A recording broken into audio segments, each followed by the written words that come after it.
विष्णु के दर्शन कर रहे थे। जैसे ही भगवान विष्णु के दर्शन को कर रहे थे, अपनी आंखों से देखा तो चरणों में अपने मस्तक को रख दिया ध्रुव जी महाराज ने। बोल विष्णु भगवान की जय, आनंद कंद भगवान की जय।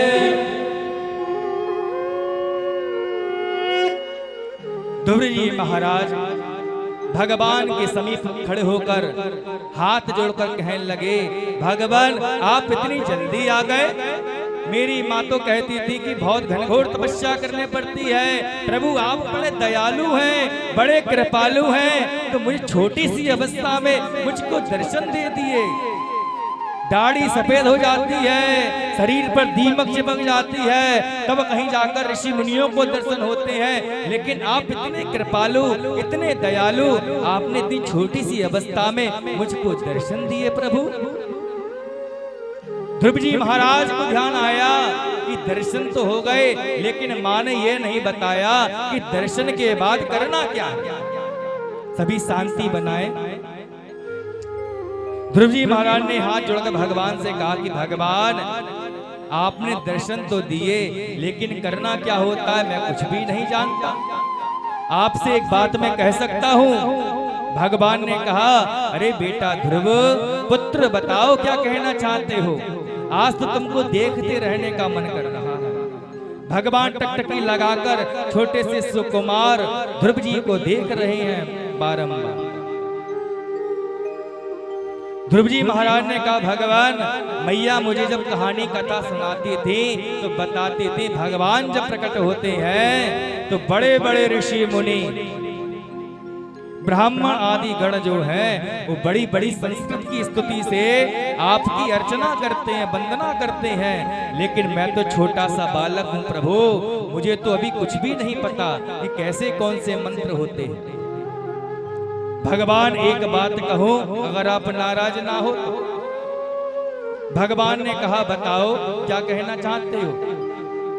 ध्रुव जी महाराज हाथ जोड़कर खड़े हुए कहने लगे, प्रभु चाहे कोई कितना भी बड़ा विद्वान हो, कितना भी संस्कृत का मर्मज्ञ हो, लेकिन वो जब संस्कृत की स्तुति बोलता है ना प्रभु, तो वो अक्षर तो सब हिंदी के ही होते हैं।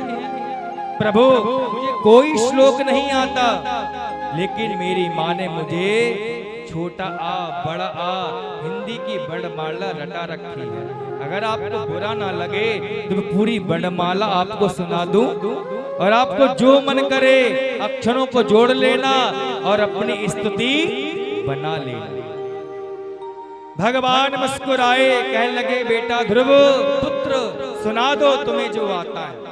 तो ध्रुव जी महाराज ने छोटे या से लेकर या तक के ज्ञानी तक के सारे अक्षरों को भगवान को सुना दिया। ध्रुव जी महाराज सुना रहे हैं और भगवान विष्णु प्रसन्न हो गए।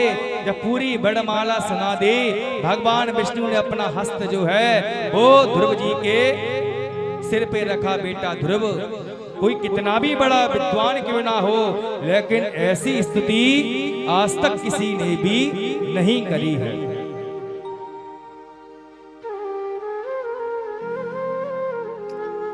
क्यों? क्योंकि हिंदी के जितने भी वर्ण हैं, अक्षर हैं, वो सब देवताओं के बीज अक्षर तो हैं, बीज मंत्र कहे गए हैं। जैसे गणेश जी हैं तो गणेश जी का बीज मंत्र क्या है? का अक्षर ही उनका बीज मंत्र है। दुर्गा जी का बीज मंत्र क्या है? दा अक्षर ही उनका बीज मंत्र है। कोई से भी देवता हो, उनका पहला अक्षर ही उनका बीज मंत्र कहलाता है। हे ध्रुव, तूने तो वर्णमाला के सारे अक्षर बोलकर मेरे अंदर सारे देवताओं की तूने स्तुति कर दी। भगवान बड़े प्रसन्न हुए और ध्रुव जी के कपोल से अपना जो शंख जो पकड़े हुए थे उस शंख को कपोल से गालों से लगा दिया। कृतांजलिं ब्रह्ममये कंबुना पस्पर्श बालम कृपया कपूली। भगवान ने ध्रुव जी के गालों से अपना शंख जो है छुआ दिया। श्रीकांत जी बच्चों को कंट्रोल में कर लो। बच्चों बेटा बैठ अब जैसे ही ध्रुव जी महाराज के कपोल से गालों से शंख को लगाया, अब ध्रुव जी के अंदर अपार ज्ञान हो गया। ध्रुव जी ने भगवान की अब जो स्तुति है वो संस्कृत के श्लोकों से करना प्रारंभ कर दिया। योन्ता प्रविश्य मम वाच मिमां प्रसुप्ता संजीवयत खिल शक्ति धरा स्वधाम्ना अन्यास्ते हस्तचरण श्रवणत्वा गदीना प्राणा नमो भगवते पुरुषाय तुभ्यम्। हे प्रभु, आपने तो मेरी वाणी को जगा दिया। किस प्रकार जगा दिया? मूकं करोतु वाचालं पंगुं लंघयते गिरिं यत् कृपातमहं वन्दे परमानंद माधवम्। हे प्रभु, आपने तो आज मुझ पर ऐसी कृपा कर दी जैसे कृपा किसी गूंगे पे राप कर दे। मूकम करो तु वाचालम, गूंगा जो है वह बोलने लायक हो जाता है। और पंगुम लंघयते गिरिं, और जो लंगड़ा होता है वो चलने लायक बन जाता है, गिरी को भी पहाड़ को भी पार कर जाता है।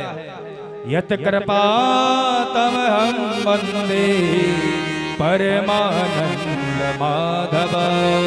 हे प्रभु, आपने आज मुझ पर वैसी ही कृपा करी है, इसलिए प्रभु आज तो मेरे जीवन में आनंद ही आनंद हो गया।